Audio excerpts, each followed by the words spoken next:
دنیا کا لفظ دو معنی میں آتا ہے. ایک دفعہ دنیا کہہ کے یہ مرحلہ زندگی مراد ہوتا ہے، اور ایک دفعہ دنیا کہہ کے مادی جہان مراد ہوتا ہے. اگر ہم مادی جہان مراد لیں گے تو اللہ کی مخلوق ہے، اس کو ہم برا نہیں کہہ سکتے. اسی لیے امیر المومنین علیہ السلام سے نہج البلاغہ میں ایک خطبہ ہے، ایک دنیا کی خوب پکڑ کے مذمت کر رہا تھا، تو امام نے اس کو ڈانٹا، کہا کہ یہ تو اللہ کی مخلوق ہے، اس نے تیرا کیا بگاڑا ہے؟ کیا آسمان نے تیرے ساتھ زیادتی کی؟ کیا زمین نے تیرے ساتھ زیادتی کی؟ یہ تو سب کے سب تیرے اوپر نعمتیں نچھاور کرتی رہی ہیں، اس نے کیا تیرا بگاڑا جو تو اس کو اتنا برا بھلا کہہ رہا ہے؟ بس یہاں پہ ہمیں لفظ دنیا کے معنی دیکھنے پڑیں گے. ایک دفعہ دنیا کہتے ہیں اس سے مراد مادی جہان ہے، یہی کہکشائیں، آسمان، زمین اور زمین پہ جو کچھ ہے، یہ اللہ کی نعمات ہیں. ایک دفعہ دنیا کہہ کے زندگی مراد ہوتی ہے انسان کی، حیات دنیاوی سے کہتے ہیں. ایک دفعہ دنیا کہہ کے وہ انسان مراد ہوتا ہے کہ جس نے آخرت کو بیچ ڈالا اور دنیا خرید لی. اس جگہ پہ دنیا کی مذمت ہے، وَإِلَّا بذات خود دنیا کی مذمت نہیں ہے. سوال یہ پیدا ہوتا ہے یہ جو مرحلہ زندگی میں اور آپ ابھی کاٹ رہے ہیں، اس کو دنیا کیوں کہا گیا ہے اور اسے آخرت کیوں کہا گیا جہاں پہ بدن ادھر ہی رہ جائے گا پھر ہم منتقل ہو جائیں گے؟ اسے کیوں دنیا کہا گیا؟ اس کی بنیادی وجہ یہ ہے لفظ دنیا دنوف سے ہے، دنی سے نہیں ہے. بعض سمجھتے ہیں دنی کہتے ہیں پست کو، دنوف کہتے ہیں قریب کو. دال نون واو دنوف قریب کو کہتے ہیں. یہ جو لفظ دنیا ہے یہ ہے دنوف سے نہ کہ دنی سے.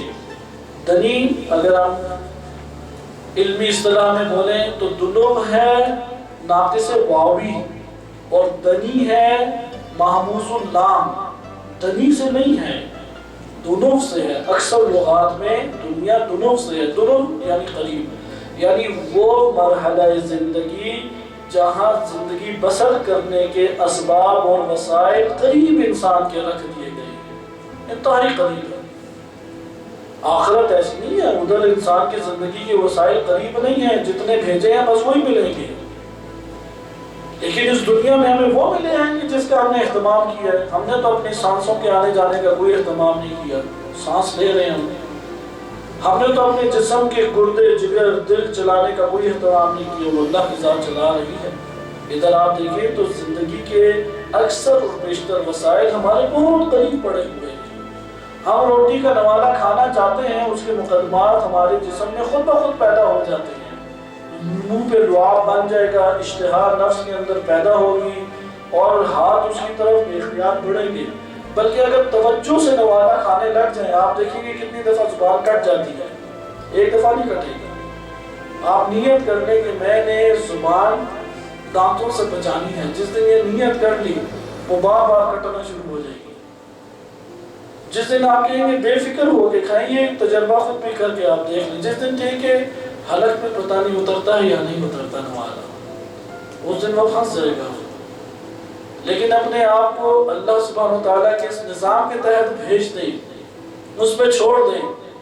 وہ دانت چرتے رہیں گے انسان کے، چباتے رہیں گے، لیکن دانتوں میں زبان نہیں آئے گی. حلق سے نوالہ اترتا رہے گا کیونکہ قریب ہے اس دنیا کے وسائل زندگی. اچھا دنی سے لینا چاہیں تو تب بھی لے سکتے ہیں. دنی کا ہوتا ہے پست. اس دنیا کے اسباب اور وسائل آخرت کے مقابلے میں پست ہیں. آخرت کے مقابلے میں کیا ہیں؟ پست ہیں. اس لیے جس نے فقط اس کا اہتمام کیا اس نے پستیوں کا اہتمام کیا. یہ ہمارے پاس حیات دنیا بھی ہے.